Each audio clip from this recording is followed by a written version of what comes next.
Assalamualaikum warahmatullahi wabarakatuh. Alhamdulillah alladzi bi nuri jamalihi adha'a qulubal 'arifin wa bi haybati jalalihi ahraqa fu'adal 'ashiqin.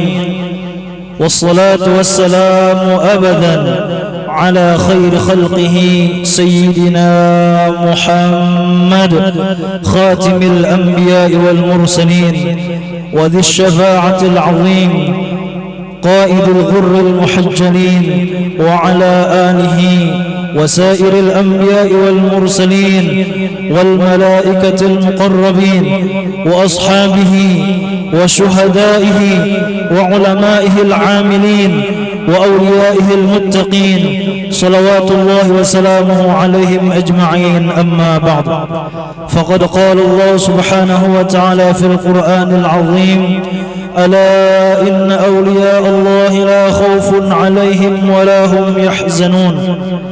Bangsa yang besar adalah bangsa yang menghormati jasa pahlawannya.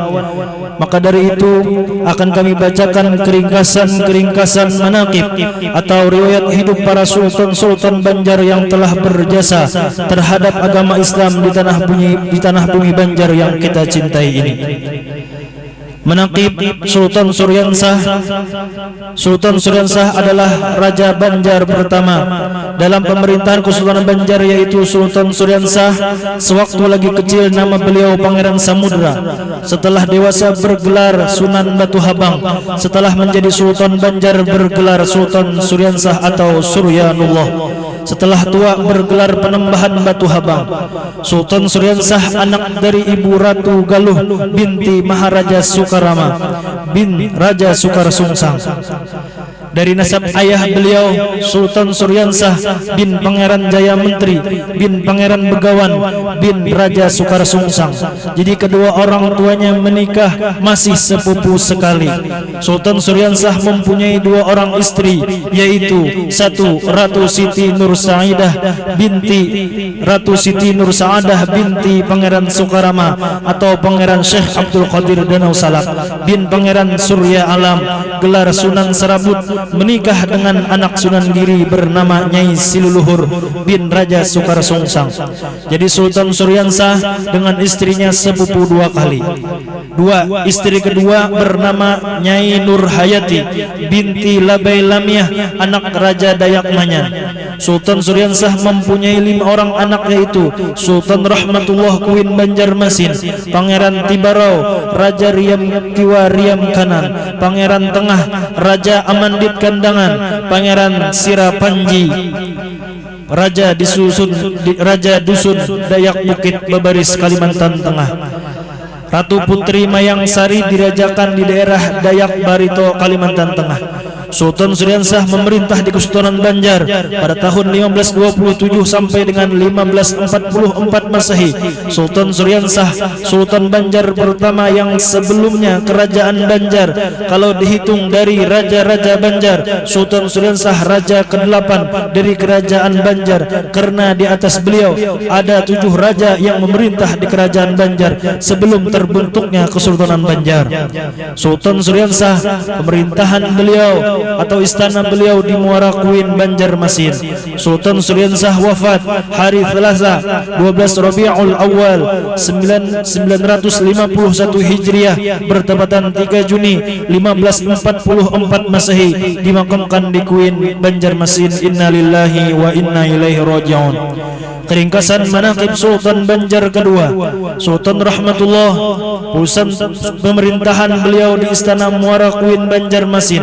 Sultan Rahmatullah selagi waktu kecil bergelar Raden Rahmat. Setelah menjadi Sultan Banjar bergelar Sultan Rahmatullah, dan setelah tuanya bergelar Penembahan Batu Putih. Sultan Rahmatullah mempunyai 2 orang istri, satu Ratu Mubdiah atau Ratu Aning binti Pangeran Sayyid Sundo Aji dari Tanah Tidung. 2. Ratu Siti Maisarah binti Khatib Mahmud atau Khatib Makbun. Sultan Rahmatullah mempunyai anak 3 orang. 1. Sultan Hidayatullah Queen Banjarmasin. 2. Pangeran Demang. 3. Raden Jakaria atau Pangeran Suhud. Sultan Rahmatullah memerintah di Kesultanan Banjar di Muara Queen Banjarmasin pada tahun sekitar 1545 sampai dengan 1570 Masehi. Sultan Rahmatullah Sultan Banjar kedua atau Raja Banjar ke-9. Di zaman Sultan Suryansah, ayah Sultan Rahmatullah, hubungan dengan Kesultanan Demak, Sultan Banjar selalu mengirim utusan ke Kesultanan Demak sebagai penghormatan atas bantuan Sultan Demak untuk berdirinya Kesultanan Banjar. Di zaman Sultan Rahmatullah, hubungan Sultan Demak beralih ke Kesultanan Pajang karena Sultan Demak wafat dan berdiri Kesultanan Pajang pengganti Kesultanan Demak. Sultan Rahmatullah wafat hari Ahad 14 Sya'ban 977 Hijriah atau bertepatan 22 Januari 1570 Masehi, dimakamkan di Queen Banjarmasin. Inna lillahi wa inna ilaihi raji'un. Keringkasan manaqib Sultan Banjar ketiga, Sultan Hidayatullah, pusat pemerintahan Istana Queen Banjarmasin. Gelar Sultan Hidayatullah Ki Anggadiva. Ketika masih belajar di Kesultanan Pajang, bergelar Pangeran Mangkubumi. Pada saat itu Mangkubumi Kesultanan Banjar wafat, digantikan oleh beliau dan bergelar Penambahan Batu Hirang di waktu tuanya. Sultan Hidayatullah mempunyai istri 3 orang. 1. Nyai Putri binti Khatib Banun atau kepala suku Dayak Biaju. 2. Putri Nur Alam atau anak Sultan Pajang. 3. Putri Bagus. Sultan Hidayatullah mempunyai anak 4 orang. 1. Sultan Musta'in Billah. 2. Ratu Bagus atau Sultan Aminullah atau Raden Bagus Mangkubumi. 3. Pangeran Rangga Kusuma Raja. 3. Pangeran Rangga Kusuma atau Raja Sukadana. 4. Putri Kelarang Sari, bersuamikan anak Raja Brau Kalimantan Timur. Sultan Hidayatullah, pusat pemerintahan beliau Istana Queen Banjarmasin pada tahun sekitar 1570 sampai dengan 1595 Masehi. Sultan Hidayatullah Sultan Banjar ketiga atau Raja Banjar ke-10. Zaman Sultan Hidayatullah ini hubungan dengan Kesultanan Pajang dan Kesultanan Mataram sangat erat karena salah seorang istri beliau anak Sultan Pajang. Pemerintahan di Kesultanan Banjar pada masa itu menjalankan peraturan berdasarkan menurut Al-Quran, dan Sultan Hidayatullah dan istri dan anak beliau, cucu Sultan Pajang, berkunjung dan berlayar ke Pulau Jawa. Kesultanan Banjar diserang kolonial Belanda. Di Istana Kesultanan Banjar di Queen terjadi kerusakan karena diserang oleh meriam-meriam Belanda. Sultan Hidayatullah pulang ke tanah Banjar dan melakukan perlawanan dengan kolonial Belanda. Sultan Hidayatullah wafat hari Khamis tanggal 5 Ramadan 1003 Hijriah bertepatan 18 Mei 1595 Masehi, dimakamkan di Queen Banjarmasin. Inna lillahi wa inna ilaihi raji'un. Sultan Banjar keempat, Sultan Musta'in Billah, masa pemerintahan beliau sekitar 1596 sampai dengan 1619 Masehi di Kayu Tangi Martapura. Berpindah-pindah Istana Queen Banjarmasin selalu mendapat serangan kolonial Belanda dengan armada angkatan laut yang cukup kuat. Semua punggawa-punggawa Kesultanan Banjar pada saat itu bersatu untuk membabat habis kolonial Belanda di muara laut. Akan tetapi oleh Sultan Musta'in Billah tidak diizinkan karena akan menambah kerusakan Istana Queen dan makam ayah, kakek dan datuknya, dan lebih banyak lagi memakan korban jiwa karena Istana Queen pusat pemerintahan, penduduknya padat sekali dan sudah menjadi kesultanan besar. Sultan Musta'in Billah selagi waktu kecil bergelar Pangeran Kacil, bergelar Nanang Sarang di suku Dayak Biaju di kampung ibunya, dan bergelar Raden Senopati ketika menjemput bapaknya Sultan Hidayatullah sewaktu disandra di Mataram Pulau Jawa. dan bergelar penembahan marhum sewaktu tuanya karena Sultan sering berkholwat di tempat-tempat nenek moyangnya raja-raja Banjar. Sultan Musta'in Billah mempunyai istri banyak sekali. Satu, Ratu Agung binti Pangeran Demang atau sepupunya sendiri karena Pangeran Demang adalah adik ayah Sultan Musta'in Billah. Dua, Nyai Biang Lawai atau anak kepala suku Dayak Biaju atau sepupunya sendiri. Tiga, Nyai Rasmi dari Jawa. Empat, Nyai Siti dari zuriat Sunan. Dari istri-istri ini Sultan mendapatkan zuriat. Sultan Musta'in Billah mempunyai anak 5 orang. Satu, Sultan Inayatullah atau Ratu Agung. Dua, Pangeran Darat atau Pangeran Muhammad. Tiga, Ratu Waringin atau Raja Kota Waringin. Empat, Pangeran Dipati Tuha memerintah di Banua. Lima, Raja Hayu zuriatnya Raja Pasir, Raja Lombok, Nusa Tenggara Barat.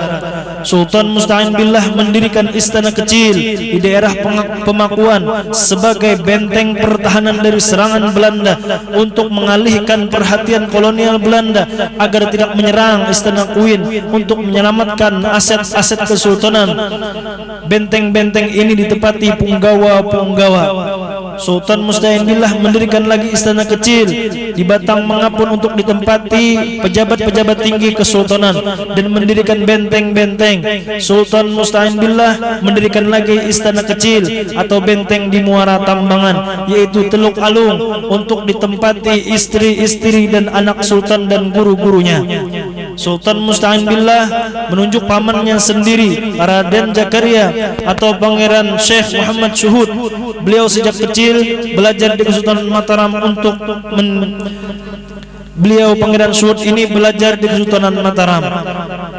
Beliau menunjuk untuk mendirikan sebuah masjid di Kesultanan Kerajaan Kayu Tangi di Pasayangan. Masjid ini dijadikan tempat perdamaian untuk peribadatan dan tempat ini diberi nama Martapura oleh Sultan Musta'in Billah. Sultan Musta'in Billah mengangkat seorang kiai dari Mataram untuk mengurus kota Martapura dan kiai tersebut diberi gelar Kiai Martapura. Pemerintahan Sultan Musta'in Billah di Kayu Tangi Martapura berdasarkan hukum Islam 100% dan tegas. Sultan Musta'in Billah wafat hari Senin 14 Jumadil Awal 1028 Hijriah bertepatan 29 April 1619 Masehi. Usia lebih dari 100 tahun, dimakamkan di Sungai Tabukan Martapura. Inna lillahi wa inna ilaihi raji'un. Keringkasan manaqib Sultan Banjar kelima, Sultan Inayatullah, pemerintahannya di Kesultanan Kayu Tangi Martapura pada sekitar tahun 1620 sampai dengan 1637 Masehi. Sultan Inayatullah bersama pamannya Raden Bagus atau Ratu Bagus atau Sultan Muhammad Aminullah yang lama tinggal di Jawa mendirikan balai raja atau istana di Sungai Kitano atau Kiai Tanu, dan Sultan Inayatullah dan pamannya tinggal bersama sebagai Mangkubumi, diberi gelar Kiai Tanu. Pemerintahan Sultan Inayatullah di Istana Kayu Tangi Martapura di Sungai Kitano aman dari serangan musuh kolonial Belanda dikarenakan istana dilindungi benteng-benteng peninggalan ayahnya untuk menahan serangan Belanda. Bekas istana di Kuin Banjarmasin dijadikan pusat perdagangan dan perdamaian dengan pihak Belanda. Sultan Inayatullah mempunyai istri 3 orang. Satu, Ratu Timbak binti Raden Arya Papati dari Mataram. Dua, Nyai Mastarah binti Haji Omar dari Pasir. Tiga, Dayang Putih dari suku Dayak. Sultan Inayatullah mempunyai anak 5 orang. Satu, Sultan Sa'idillah atau Ratu Anom. Dua, Ratu Gelang atau Pangeran Purba. Tiga, Ratu Bagus atau Pangeran Agung. Empat, Ratu Lamak atau Pangeran Adipati Khalid. Lima, Ratu Antasari atau Pangeran Antasari. Sultan Inayatullah wafat hari Kamis 8 Rajab 1047 Hijriah bertepatan 26 November 1637 Masehi, dimakamkan di Sungai Kitano Martapura dengan gelar Ratu Agung dan Pangeran Dipati Tuha. Inna lillahi wa inna ilaihi raji'un. Ringkasan manaqib Sultan Banjar ke-6. Sultan Saidillah memerintah di Kesultanan Banjar di Kayu Tangi Martapura di Sungai Kitano pada tahun 1637 sampai dengan 1642 Masehi dengan gelar Ratu Anom atau Pangeran Ratu kedua karena beliau mendirikan istana, atau Pangeran Batu kedua karena beliau mendirikan istana dari batu dan ulin pertama kalinya, dan bergelar Penambahan Darat karena beliau Sultan yang ke-1 mendirikan istana di daratan, yaitu Keraton Martapura. Sedangkan sultan-sultan sebelumnya istana kesultanan selalu berada di atas air. Sultan Saidillah seorang sultan yang alim. Beliau banyak menghabiskan waktu untuk beribadah kepada Allah Subhanahu wa taala. Sultan Saidillah merasa jauh tempat istana kesultanan dengan masjid karena masjid terlalu aman dan damai untuk beribadah, jauh dari istana karena terletak di Pasayangan Martapura. Sultan Saidillah akhirnya mendirikan istana kesultanan yang baru di keraton untuk lebih dekat beribadah di Masjid Kesultanan Banjar di Pasayangan. Sultan Saidillah sultan pertama yang memerintah di istana Keraton Martapura. Beberapa tahun setelah pindah dari Sungai Kitano ke Keraton Martapura, beliau wafat pada hari Sabtu 6 Zulhijjah 1051 Hijriah bertepatan 8 Maret 1642 Masehi, dimakamkan di samping istana Kesultanan Banjar di Keraton Martapura. Sultan Saidillah mempunyai istri 4 orang, yaitu 1 Ratu Putri Intan dari Mataram, 2 Nyai Wadan, 3 Nyai Raras, 4 Nyai Gadung. Sultan Saidillah mempunyai anak 3 orang, 1 Sultan Tahlilillah atau Raden Bagus atau Pangeran Batu Anom 2, kedua Raden Basu atau Raja Tanah Bumbu pertama, 3 Pangeran Kesuma Alam. Sultan Saidillah memerintah cuma 5 tahun karena anak-anaknya belum dewasa dan ikut kakeknya dari pihak ibu di Banjarmasin. Pemerintahan digantikan oleh adik Sultan Saidillah yang sebelumnya menjabat Mangkubumi, Pangeran Mangkubumi Adipati Khalid, gelarnya Ratu Lamang atau Pangeran Ratu, menjabat Mangkubumi selama 17 tahun hingga anak-anak Sultan Saidillah dewasa dan menyerahkan tahta kesultanan kepada Sultan Tahlilillah. Ringkasan manaqib Sultan Banjar ke-7. Sultan Tahlilillah memerintah sekitar tahun 1660 sampai dengan 1663 Hijriah di istana Kesultanan Banjar di Keraton Martapura dengan gelar Penambahan Batu kedua atau Pangeran Amrullah Bagus Kesuma. Sultan Tahlilillah pemerintahan berjalan cuma 3 tahun. Terjadi pemberontakan yang dilakukan oleh sepupunya sendiri, yaitu Pangeran Adipati Surya Winata atau Ratu Agung bin Sultan Agung, Pangeran Mangkubumi Adipati Khalid yang pada masa itu didukung kolonial Belanda di Banjarmasin. Kesultanan Banjar kembar. Sultan yang sah di Martapura, Sultan Tahlilillah, diserang pasukan Sultan Agung atau Pangeran Surya Winata dari Banjarmasin dibantu pasukan Belanda. Sultan Tahlilillah terdesak dan berhasil melarikan diri bersama pasukan yang setia meninggalkan istana Keraton Martapura.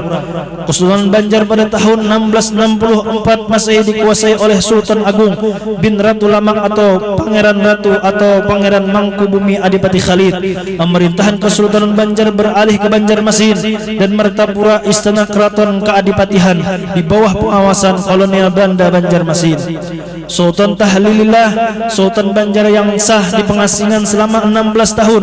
Beliau berhasil menghimpun kekuatan didukung raja-raja bawahan Banjar dan berhasil memenangkan pertempuran melawan pasukan Sultan Agung atau Ratu Agung yang dibantu oleh pihak Belanda karena kalah banyak pasukannya. Pertempuran berakhir damai karena ayah Sultan Agung atau Ratu Agung yang mendamaikan. Pangeran Ratu atau Ratu Lamang atau Pangeran Mangkubumi, ayah dari Sultan Agung sebagai sesepuh Kesultanan Banjar dan sekaligus juga paman Sultan Tahlilillah, bisa mendamaikan anak dan keponakannya. Sultan Tahlilillah naik tahta lagi pada tahun 1680 sampai dengan 1715 Masehi di istana Kesultanan Banjar di Keraton Martapura. Sultan Tahlilillah mempunyai istri 2 orang. Satu Ratu Mubdiah binti Ratu Lamak atau Pangeran Ratu atau Pangeran Mangkubumi. 2 Nyai Salmiah binti Tuan Khatib. Sultan Tahlilillah mempunyai anak 3 orang. 1 Sultan Tahmidullah, 2 Pangeran Mangkubumi Kesumadilaga, 3 Ratu Nur Hasanah. Sultan Tahlilillah inilah yang membawa Syekh Muhammad Arsyad Al-Banjari ke istana Keraton Martapura. Beberapa tahun kemudian Sultan Tahlilillah wafat dan dimakamkan di istana samping Kesultanan Banjar di Keraton Martapura. Inna lillahi wa inna ilaihi raji'un. Keringkasan manaqib Sultan Banjar ke-8. Sultan Tahmidullah memerintah sekitar tahun 1716 sampai dengan 1734 Masehi di istana Kesultanan Banjar Keraton Martapura dengan gelar Ratu Kesuma Penembahan atau Penembahan Kuning. Sultan Tahmidullah, kekuasaan wilayah Kesultanan Banjar berkembang pesat. Beliau menempatkan anak-anaknya di wilayah yang jauh dari Kesultanan Banjar untuk membuka wilayah keadipatihan yang baru dan menempatkan anak-anaknya sebagai raja wilayah atau keadipatihan. Sultan Tahmidullah mempunyai istri 2 orang. 1 Ratu Sa'adah binti Pangeran Mahmud, 2 Ratu Mahfuzah binti Pangeran Anja Majasakti. Sultan Tahmidullah mempunyai anak 6 orang. 1 Sultan Kuning atau Sultan Hamidillah, 2 Sultan Tamjidillah atau Penembahan Badrul Alam, 3 Pangeran Nurullah atau Pangeran Irang, 4 Pangeran Adipati atau Raja Pulau Laut, 5 Pangeran Antasari, 6 Pangeran Abdul Manap. Sultan Tahmidullah ini yang merawat dan membesarkan Syekh Muhammad Arsyad Al-Banjari kurang lebih 30 tahun dan mengirim Syekh Muhammad Arsyad Al-Banjari di Mekah Al-Mukarramah. Setelah mengirim Syekh Muhammad Arsyad Al-Banjari ke Mekah untuk mengaji, tidak lama Sultan ini wafat hari Kamis tanggal 5 Rabiul Awal 1147 Hijriah atau bertepatan 5 Agustus 1734 Masehi, dimakamkan di samping istana Kesultanan Banjar Keraton Martapura. Inna lillahi wa inna ilaihi raji'un. Keringkasan manaqib Sultan Banjar ke-9. Sultan Hamidillah memerintah di istana Kesultanan Banjar sekitar tahun 1734 Masehi dengan gelar Sultan Kuning. Sultan Kuning menggantikan ayah beliau Sultan Tahmidullah yang telah wafat dan tertunda 10 bulan dikarenakan Sultan Kuning sakit. Pemerintahan selama ini dipegang Mangkubumi. Pangeran Kesumadilaga sebagai Mangkubumi menjabat selama 10 bulan sebagai wakil sultan karena putra mahkota lagi sakit. Pangeran Kesumadilaga Mangkubumi adalah paman Sultan Kuning sendiri karena bersaudara dengan ayah Sultan Hamidillah atau Sultan Kuning. Sultan Kuning diangkat menjadi Sultan Banjar akhir bulan Dzulhijjah, dan setelah diangkat menjadi Sultan Banjar, setelah Sultan Kuning menderita setelahnya Sultan Kuning menderita sakit lagi. Beberapa hari kemudian beliau wafat. Sultan Kuning wafat 2 Muharram 1148 Hijriah bertepatan 25 Mei 1735 Masehi, dimakamkan di samping istana Kesultanan Banjar di Keraton Martapura. Sultan Hamidillah atau Sultan Kuning mempunyai seorang istri, yaitu 1 Ratu Mas Ambar atau sepupunya sendiri, dan mempunyai anak 4 orang. 1 Sultan Muhammad Aminullah, 2 Ratu Arfiah, 3 Pangeran Wiramanggala, 4 Pangeran Tahmid. Sultan Kuning digantikan adiknya sendiri, putra mahkota kedua bergelar Sultan Tamjidillah, dikarenakan putra Sultan Kuning belum dewasa. Keringkasan manaqib Sultan Banjar ke-10. Sultan Tamjidillah bin Sultan Tahmidullah adalah putra mahkota kedua, menggantikan kakak dan ayah beliau yang wafat. Atas hasil musyawarah tetuha sesepuh-sesepuh kesultanan, maka diangkatlah Sultan Tamjidillah sebagai Sultan Banjar. Suasana Kesultanan Banjar pada saat itu masih kurang stabil dikarenakan dalam 10 bulan ini 2 Sultan Banjar yang wafat. Beberapa tahun kemudian roda pemerintahan mulai bangkit dan stabil. Sultan Tamjidillah mengangkat Pangeran Wiranata sebagai Mangkubumi. Pangeran Wiranata Mangkubumi sepupu sekali dengan Sultan Tamjidillah karena ayah keduanya bersaudara.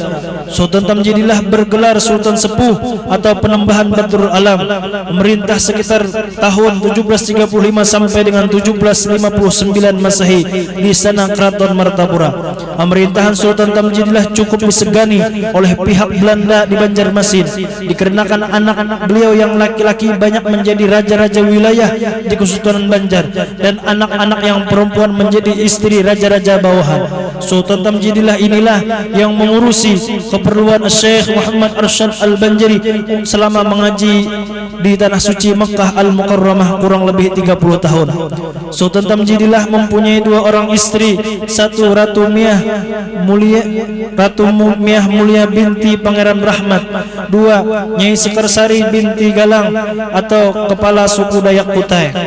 Sultan Tamjidillah mempunyai 11 orang anak, 1 Sultan Tahmidillah, 2 Pangeran Mangkubumi Dilaga, 3 Pangeran Mangkunegara, 4 Pangeran Kesumayuda, 5 Pangeran Prabu Anom, 6 Pangeran Toha atau mertua Syekh Muhammad Arsyad Al-Banjari, 7 Pangeran Isa, 8 Ratu Sara, 9 Pangeran Ibrahim, 10 Putri Sari Anjar Angsana, 11 Pangeran Masyhud di Brau. Sultan Tamjidillah wafat hari Rabu 12 Muharram 1178 Hijriah atau bertepatan 5 September 1764 Masehi, dimakamkan di samping Istana Kesultanan Banjar di Keraton Martapura.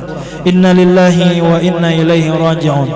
Ringkasan manaqib Sultan Banjar ke-11. Sultan Muhammad Aminullah bin Sultan Kuning adalah keponakan Sultan Tamjidillah. Masa pemerintahan beliau sekitar 1759 sampai dengan 1761 Masehi.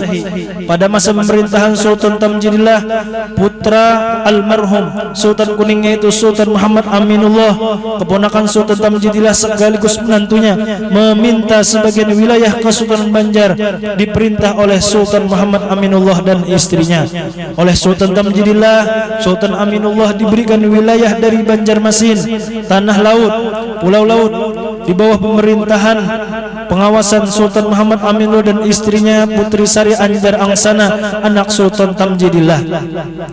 Di Benua Lima diperintah oleh Adipati Singosari, menantu Sultan Tamjidillah. Sultan Tamjidillah menjadi Sultan Sepuh di Istana Keraton Martapura. Sultan Muhammad Aminullah dalam pemerintahannya dibantu oleh Mangkubumi Kesultanan Banjar, Pangeran Wiranata. Sultan Muhammad Aminullah pemerintahannya sering diwakilkan kepada Mangkubumi, Pangeran Suryawinata, dikarenakan Sultan sering sakit. Sultan Muhammad Aminullah sering berobat ke Pulau Laut, ke tanah dusun Dayak, hingga wafatnya hari Senin tanggal 4 Rabiul Akhir 1175 Hijriah atau bertepatan 2 November 1761 Masehi, dimakamkan di kerajaan atau keadipatian Pulau Laut. Sultan Muhammad Aminullah meninggalkan anak 5 orang yang belum dewasa, sehingga pemerintahan dipegang oleh Mangkubumi, Pangeran Suryawinata. Pangeran Suryawinata Mangkubumi naik tahta menggantikan Sultan Muhammad Aminullah yang wafat dengan gelar Sultan Tahmidullah II, mengambil terah pamannya Sultan Tahmidullah I. Sultan Tahmidullah II atau Pangeran Wiranata adalah Sultan Tahmidullah II atau Pangeran Wiranata dalam pemerintahannya maju pesat. Sultan Tahmidullah II bekerja sama dengan pihak Belanda di Banjarmasin untuk mengurus 1/3 Kesultanan Banjar menjadi wilayah kesultanan di dalam kekuasaan Sultan Tahmidullah II. Di Kesultanan Banjar di Istana Keraton Martapura, Sultan Tamjidillah pada tahun 1764 sebagai Sultan Sepuh. Sultan Tamjidillah mengangkat putra mahkota anak yang tertua beliau menjadi Sultan Banjar, menggantikan beliau sebagai sultan. Keringkasan manaqib Sultan Banjar ke-12. Sultan Tahmidillah bin Sultan Tamjidillah terjadi ketegangan dengan pihak Belanda di Banjarmasin dengan pengangkatan Sultan Tahmidillah sebagai Sultan Banjar di Istana Keraton Martapura. Sekitar pada tahun 1764 Masehi, pihak Belanda di Banjarmasin mendukung Sultan Tahmidullah II atau Pangeran Suryawinata sebagai Sultan Banjar dan mendirikan Istana Kesultanan Banjar di Sungai Pangeran Banjarmasin. Pihak Belanda tidak mengakui pengangkatan Sultan Tahmidillah di Martapura. Pihak Belanda berunding dengan Sultan Sepuh atau Sultan Tamjidillah boleh mengangkat Sultan Tahmidillah di Martapura asalkan kerjasama dengan pihak Belanda di Banjarmasin, karena pihak Belanda ingin menguasai seluruh Kesultanan Banjar. Di akhir tahun 1764 ini Sultan Tamjidillah atau Sultan Sepuh wafat hari Rabu 12 Muharram 1178 Hijriah bertepatan 5 September 1764 Masehi. Sultan Tahmidillah bin Sultan Tamjidillah atau Sultan Sepuh di Martapura tidak mau bekerja sama dengan pihak Sultan Tahmidullah II yang didukung pihak Belanda. Sultan Tahmidullah II di Banjarmasin merasa lebih tua dari Sultan Tahmidillah di Martapura, dikarenakan Sultan Tahmidullah II memerina Sultan Tahmidillah. Sultan Tahmidullah II sepupu sekali dengan ayah Sultan Tamjidillah atau Sultan Sepuh, merasa kurang didukung. Sesepuh Kesultanan Banjar Sultan Tahmidullah II kurang dukungan karena Sultan ini memakai terah pamannya Sultan Tahmidullah I, yang mana Sultan Tahmidullah I kakek dari Sultan Tahmidillah. Maka Sultan Tahmidullah II mengangkat dirinya bergelar Sultan Sulaiman Sa'idillah terah datunya. Jadi gelar Pangeran Suryawinata ada dua, satu Sultan Tahmidullah II, dua Sultan Sulaiman Sa'idillah. Dengan ketegangan ini terjadi perang saudara antara paman dan keponakan. Di masa perang inilah para syahid, para syarif, sayyid, habib, guru dan guru-guru Sultan dibunuh Belanda. Di masa pemerintahan Sultan Tahmidillah di Keraton Martapura pada tahun sekitar 1772 atau sekitar bulan Ramadan 1168 Hijriah, Syekh Muhammad Arsyad Al-Banjari tiba di tanah Banjar di Martapura. Pada tahun ini juga Sultan Tahmidillah sebagai Sultan Banjar mengangkat putra tertua beliau sebagai Sultan muda, yaitu Sultan Sulaiman Rahmatullah. Di tahun 1776 Sultan Tahmidillah mengundang para pembesar-pembesar kesultanan, adik-adiknya, raja-raja wilayah di Kesultanan Banjar di Istana Kesultanan Banjar di Keraton Martapura. Guru-guru Sultan guna untuk membahas masa depan kesultanan yang telah disandera oleh Belanda dan Sultan Tahmidullah II atau Sultan Sa'idillah dengan keputusan sepihak yang menguntungkan pihak Belanda. Hasil musyawarah itu menyatakan perang dengan pihak Belanda dan memutuskan kesultanan yang sah di Martapura pada sekitar tahun 1778 Masehi. Sultan Tahmidillah, sultan yang sah, mendapat dukungan dari sesepuh-sesepuh kesultanan dan rakyat Banjar. Sultan Tahmidillah menjalankan roda pemerintahan mulai bangkit. Martapura mendapat kemajuan pesat. Perdagangan, perkebunan, tambang di bidang agama pun maju sangat pesat. Pada tahun sekitar 1779 Masehi, Sultan meminta kepada gurunya yaitu Syekh Muhammad Arsyad Al-Banjari untuk meminta tuliskan atau karangkan sebuah kitab yang mana kitab itu diberi nama Sabilal Muhtadin. Dengan berkembangnya Kesultanan Banjar di Martapura, roda pemerintahan di Banjarmasin pun ikut bangkit dan menguntungkan kedua belah pihak. Sultan Tahmidullah II atau Sultan Sulaiman Sa'idillah di Banjarmasin mulai sedikit demi sedikit kurang mendapat dukungan dari pihak Belanda lagi. Sultan Tahmidillah di Martapura memberikan sebuah kampung yang diberi nama dalam pagar untuk dijadikan pusat mengaji berbagai ilmu kepada Syekh Muhammad Arsyad Al-Banjari. Sultan Tahmidillah menikahkan Syekh Muhammad Arsyad Al-Banjari dengan Ratu Aminah, keponakannya sendiri, yang mana Pangeran Toha, ayah Ratu Aminah, sudah wafat. Sultan Tahmidillah menjadi wali nikah Ratu Aminah dengan Syekh Muhammad Arsyad Al-Banjari karena Pangeran Toha adalah Sultan Tahmidillah telah berpulang ke rahmatullah lebih dahulu. Sultan Sulaiman Rahmatullah putra mahkota diisyaratkan oleh gurunya untuk mendirikan istana Kesultanan Banjar yang baru menuju matahari hidup ke arah timur. Hasil musyawarah sesepuh-sesepuh kesultanan, oleh gurunya ditunjuk kampung Karang Intan untuk menghindari perebutan kota Martapura, dan Martapura dijadikan tempat perdamaian dan tempat beribadah sesuai wasiat datu-datu sultan yang terdahulu.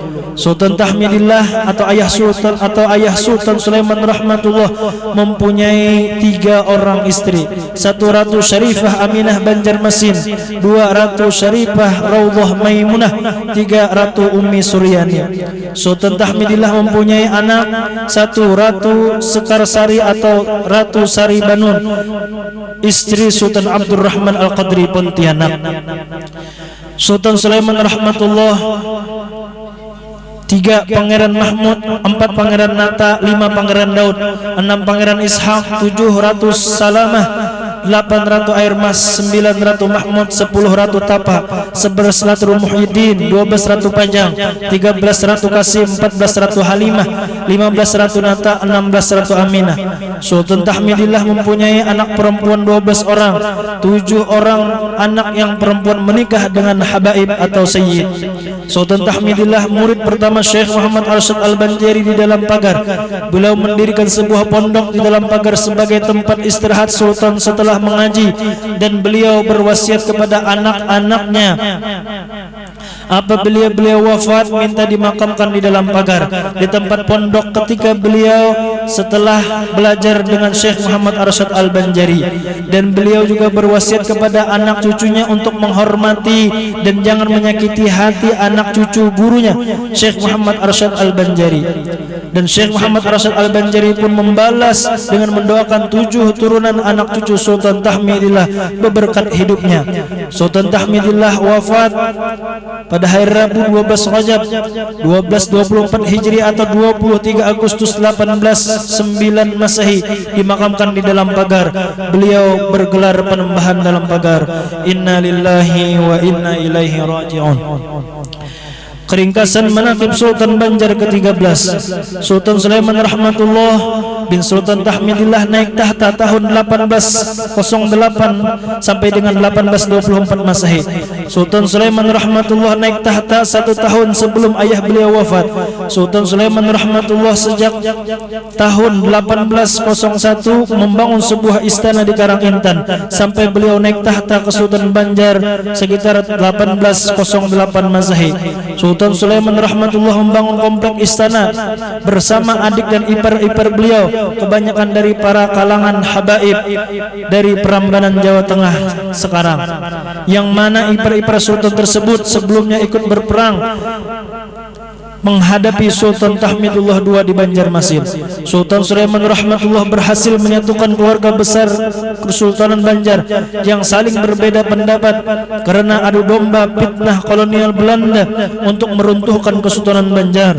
Sultan Sulaiman rahmatullah orangnya adil dan bijaksana.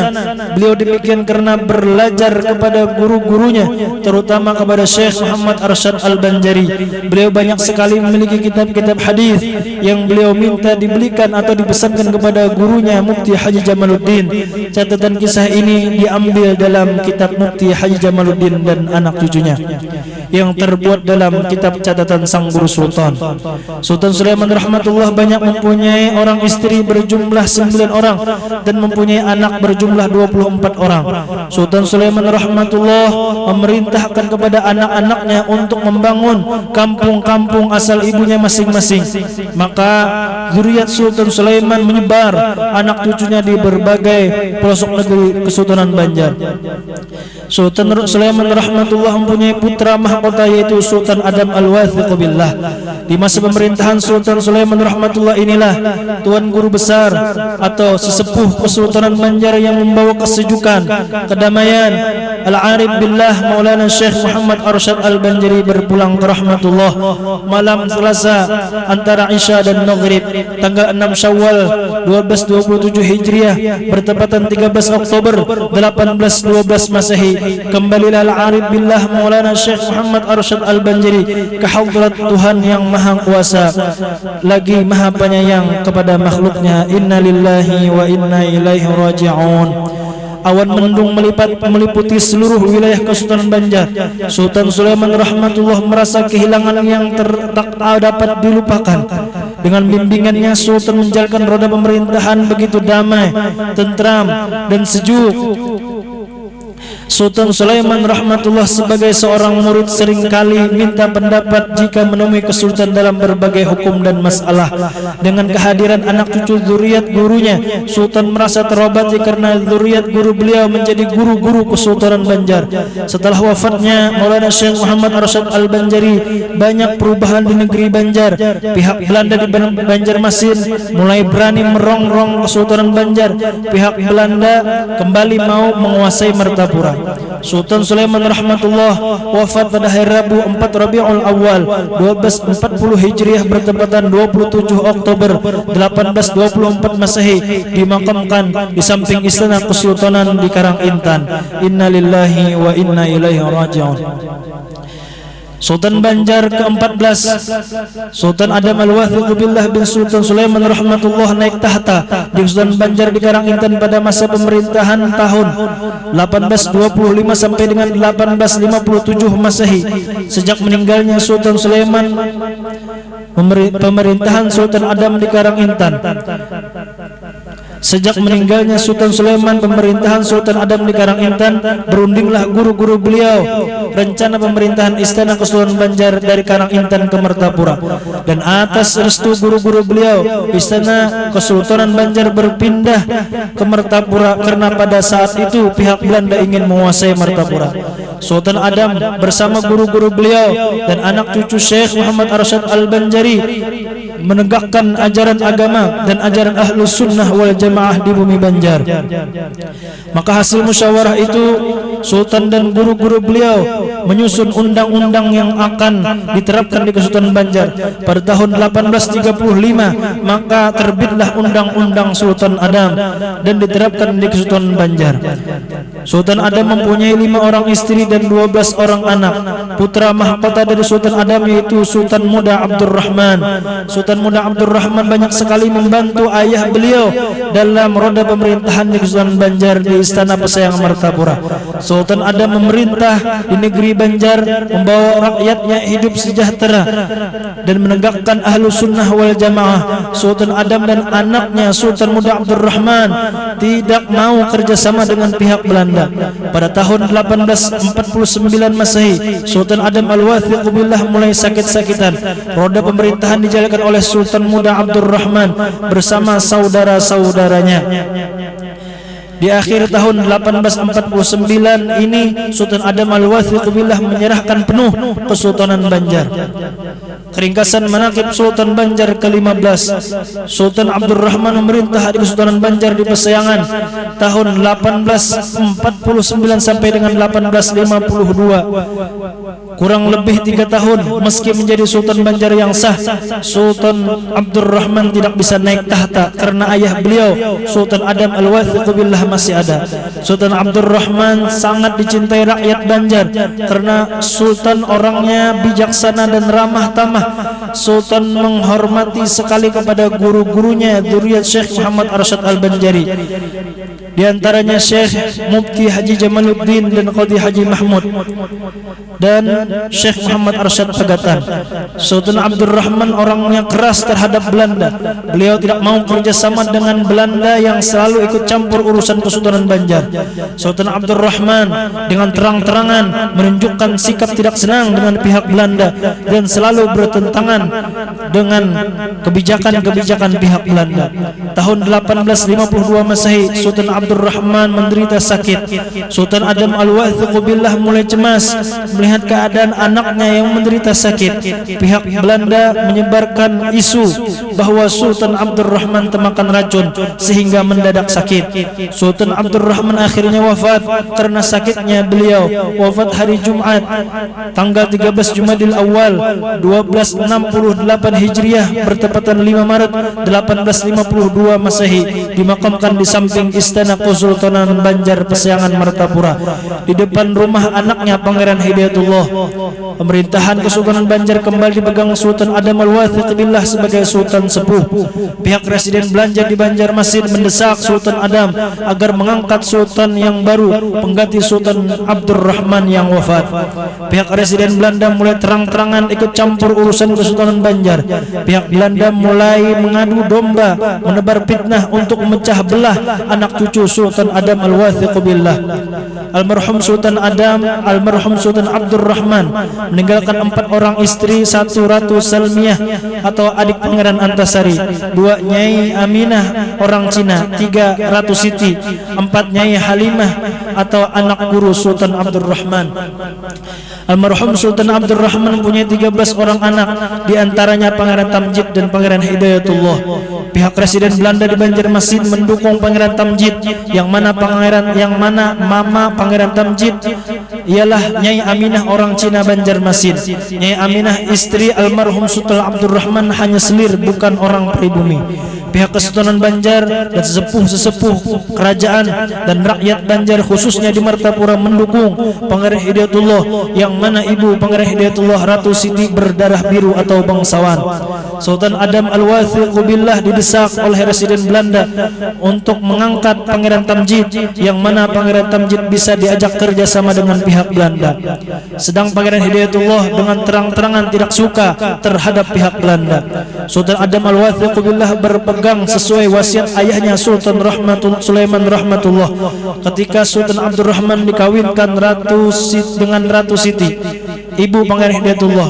Wasiat Sultan Sulaiman Rahmatullah, bila lahir seorang putra dari hasil perkawinan kedua cucuku ini antara Sultan Abdurrahman dan Ratu Siti, itulah pewaris tahta Kesultanan Banjar, maka lahirlah seorang putra bernama Pangeran Hidayatullah. Pangeran Hidayatullah lahir. Datu beliau Sultan Sulaiman Rahmatullah masih ada atau belum wafat. Pangeran Hidayatullah lahir sekitar tahun 1822 Masehi. Pada masa itu Sultan Sulaiman Rahmatullah berwasiat, gantiku Adam, ganti Adam cucuku Abdurrahman, ganti Abdurrahman buyutku Hidayat. Sultan Adam Al-Wathiq billah sekitar tahun 1855 Masehi di Istana Kesultanan Banjar di Pesayangan Martapura menobatkan Pangeran Hidayatullah sebagai Sultan Banjar. Residen Belanda tidak terima atas penobatan itu. Residen Belanda di Banjarmasin menobatkan Pangeran Tamjid di Banjarmasin. Kesultanan Banjar menjadi kembar, satu di Martapura yang sah, satu di Banjarmasin di residen Belanda. Pihak Belanda tidak terima penobatan Sultan Hidayatullah di Martapura. Pihaknya mengancam Sultan Adam dengan ancaman-ancaman. Ketegangan berlangsung lama. Akhirnya mau berunding Sultan Adam. Pihak Residen Belanda mengakui Sultan Banjar adalah Sultan Tamjid dan Sultan Hidayat wakil atau mangkubumi saja. Sekitar tahun 1857 Masehi, Sultan Adam Al-Wathiq billah sakit-sakitan karena sudah tua.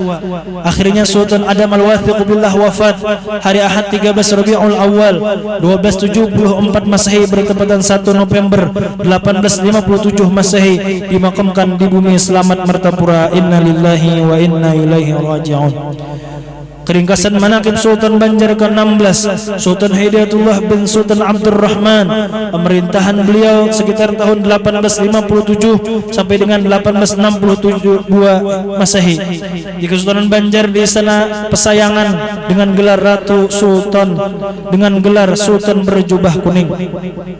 Sultan Hidayatullah lahir di Istana Mangkubumi Keraton Martapura pada 17 Safar 1239 Hijriah atau bertepatan tahun 1822 Masehi. Genap usia 40 hari diberi gelar oleh datuknya Sultan Sulaiman Rahmatullah dengan nama Andarun Pangeran Hidayatullah. Pangeran Hidayatullah dibesarkan hingga berusia 8 tahun di Istana Mangkubumi Keraton Martapura. Pada usia 8 tahun hingga dewasa, Pangeran Hidayatullah tinggal di Istana Pesayangan Martapura bersama ayahnya Sultan Muda Abdurrahman sebagai putra mahkota.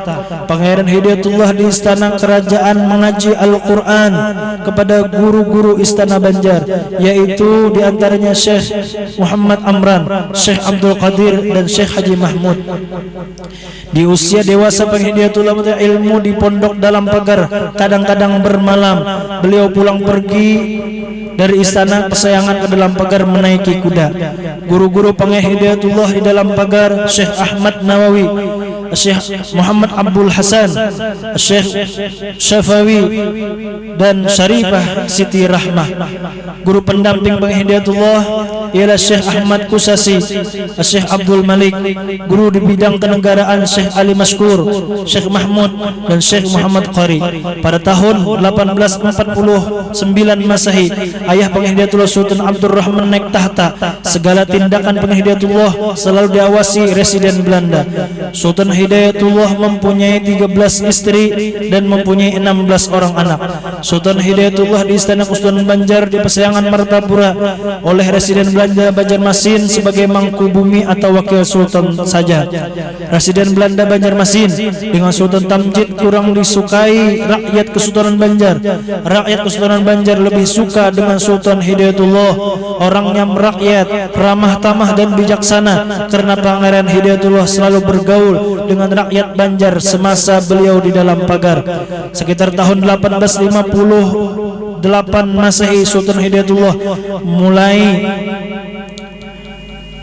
merencanakan dan menyusun dan mengumpul demang-demang Dayak, temenggung-temenggung Dayak, pembaka-pembaka, penghulu-penghulu dan raja-raja bawahan, tetuha-tetuha kampung dan guru-guru untuk menyusun rencana perang melawan residen Belanda.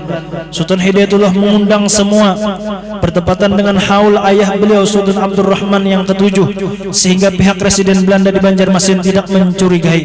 Setelah selesai haul ayah Sultan Hidayatullah, tengah malam beliau mengadakan rapat besar dan mengangkat panglima-panglimanya di daerah masing-masing, dan dibekali Sultan Hidayatullah dengan diberi emas dan permata untuk membangun pasukan di wilayah masing-masing.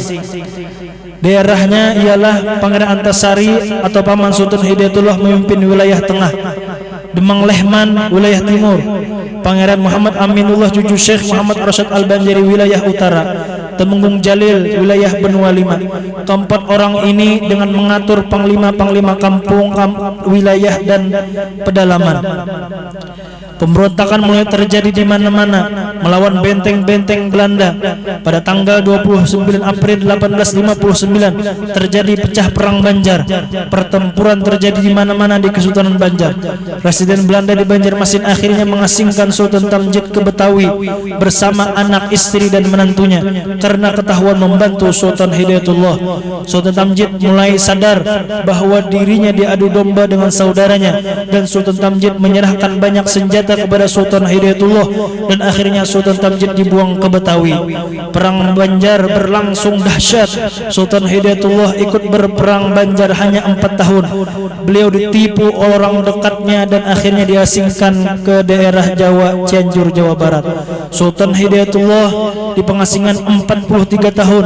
Sultan Hidayatullah akhirnya wafat pada hari Kamis jam 4 sore 2 Ramadan 1322 Hijriah bertepatan 10 November 1904 Masehi, dimakamkan di Cianjur, Jawa Barat. Innalillahi wa inna ilaihi raji'un. Semoga amal ibadah datu-datu kita diterima oleh Allah Subhanahu wa taala dan digolongkan sebagai syuhada, dan mudah-mudahan Allah taala lapangkan kubur-kubur mereka dan Allah taala masukkan ke surga Firdaus bighairi hisab. Dan mudah-mudahan kita yang hadir di sini dapat mengambil iktibar dan pelajaran terhadap perjalanan Sultan-Sultan Banjar, dan mudah-mudahan berkat kita berkumpul di sini Allah taala kumpulkan kita bersama nini datuk kita bersama Nabi Muhammad di dalam surganya. Amin amin ya rabbal alamin. Pinang dibagi kaci pangkawan, rasanya nyaman dimakan. Berjuang mati bengaran pahlawan, jasa-jasanya jangan dilupakan. Wa hadza minni wal afu minkum. Assalamualaikum warahmatullahi wabarakatuh.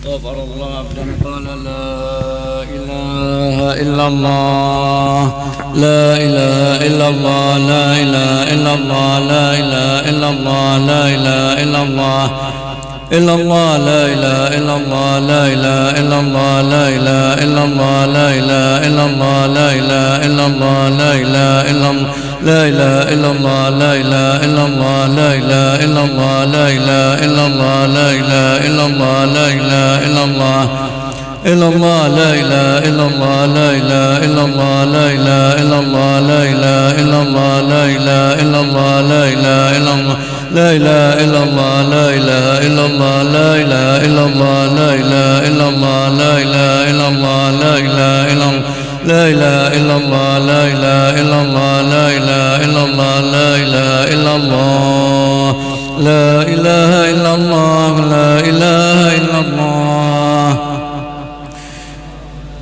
لا إله إلا الله سيدنا محمد رسول الله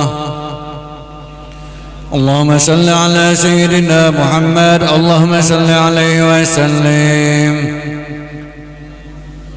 اللهم صل على سيدنا محمد يا ربي صل عليه وسلم سبحان الله وبحمده سبحان الله وبحمده سبحان الله وبحمده سبحان الله وبحمده سبحان الله وبحمده سبحان الله وبحمده سبحان الله وبحمده سبحان الله وبحمده سبحان الله وبحمده سبحان الله وبحمده سبحان الله وبحمده سبحان الله العظيم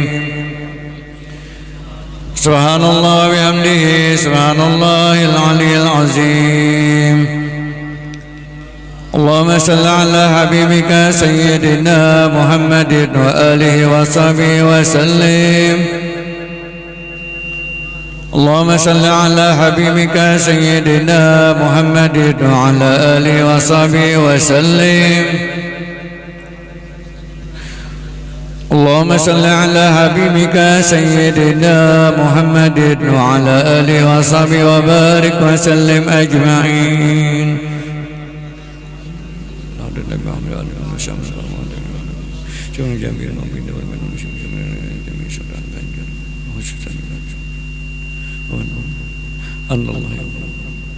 الفاتحة بسم الله الرحمن الرحيم الحمد لله رب العالمين الرحمن الرحيم مالك يوم الدين إياك نعبد وإياك نستعين أنعمت عليهم غير المغضوب عليهم بسم الله الرحمن الرحيم الحمد لله رب العالمين اللهم صل وسلم وبارك على سيدنا محمد وعلى آله وصحبه أجمعين حمدا يوافي نعمه ويكافئ مجيده يا ربنا لك الحمد والثناء كما ينبغي لجلال وجهك ولعظيم سلطانك سبحانك لا نحصي ثناء عليك أنت كما أثنيت على نفسك ولك الحمد حتى ترضى ولك الحمد إذا رضيت ولك الحمد وأنت ترضى الحمد لله رب العالمين اللهم صل وسلم على سيدنا محمد بالأولين وسلم على سيدنا محمد بالآخرين وسلم على سيدنا محمد في كل وقت واحد وسلم على سيدنا محمد في الملأ الأعلى إلى يوم الدين وسلم على سيدنا محمد حتى ترث الأرض ومن عليها وأنت خير الوارثين اللهم اجعل وعصر وهدي وبلغ وتقبل ثواب ما قرأنا القرآن العظيم وما هلنا من قول لا إله إلا الله وما صلينا على نبينا محمد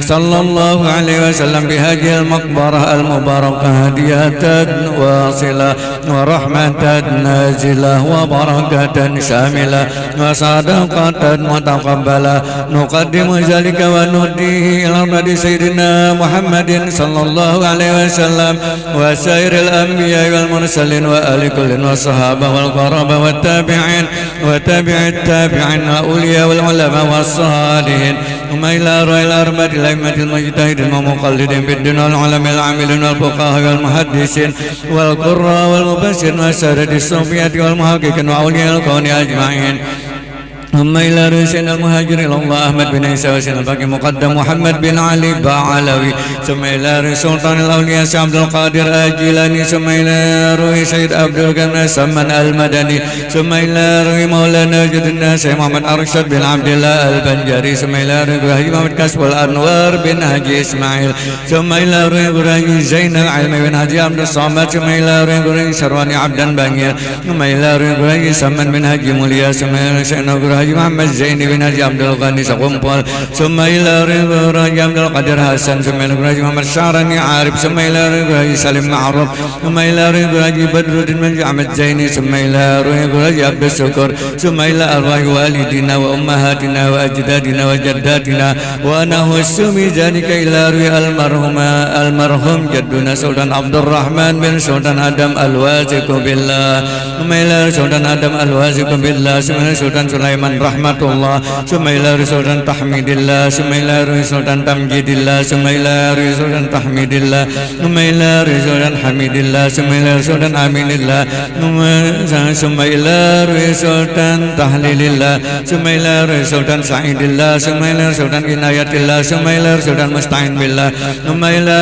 Sultan hidayatullah, summa ila Sultan rahmatullah, summa ila Sultan suryansa, summa ila Sultan summa ila Sultan pangeran hidayatullah, summa ila walidina wa ummatina wa ajdadina wa masyayikhina wa muallimina, summa ila ruhi amwatil muslimin fi hadhihi al-maqbarah awsil Allahumma thawab zalika minna ilaihim Allahumma ij'al fidanahum minan nar wa bikakanahum minan nar wa shira'anahum minan nar wa najatanahum minan nar Allahumma ighfir lana wa lahum warhamna wa iyyahum Allahumma absalahum bi quburihim Allahumma ij'al quburahum rawdatan min riyadil jannah wa la taj'al quburahum hufratan min hufarin niran Allahumma wa la tuhina Allahumma fi ghafla wa la ta'khuzna ala girra waj'al akhira kalamina inda intihai ajalina min ad-dunya qala la ilaha illallah Muhammadur Rasulullah Allahumma inna bil iman wa tawfana ma'al iman wa asyurna fi jumrati ahli iman bi rahmatika ya rahim ya rahman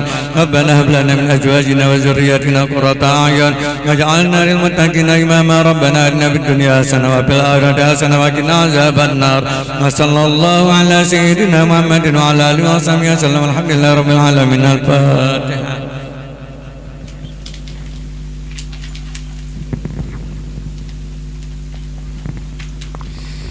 آمين آمين يا رب العالمين واعف عنا يا كريم واعف عنا يا رحيم واعف عنا يا رحمن الرحيم ربنا تقبل منا إنك أنت السميع العليم وتب علينا إنك أنت التواب الرحيم يا مولانا يا مجيب يا حاضر لا يجيب توسلنا إليك بالحبيب فاقضي حاجتنا ومسلمنا قريب ربنا هب لنا من أزواجنا وذرياتنا قرة أعين واجعلنا للمتقين إماما ربنا آتنا في الدنيا حسنة وفي الآخرة حسنة وقنا عذاب النار وصلى الله على سيدنا محمد وعلى آله وصحبه وسلم والحمد لله رب العالمين يا ربي بالمصطفى بلغ مقاصدنا واغفر لنا ما مضى يا واسع القدر يا ربي بالمصطفى بلغ مقاصدنا واغفر لنا ما مضى يا واسع الكرم يا ربي بالمصطفى بلغ مقاصدنا واغفر لنا ما مضى يا واسع الكرم تقبل الله منكم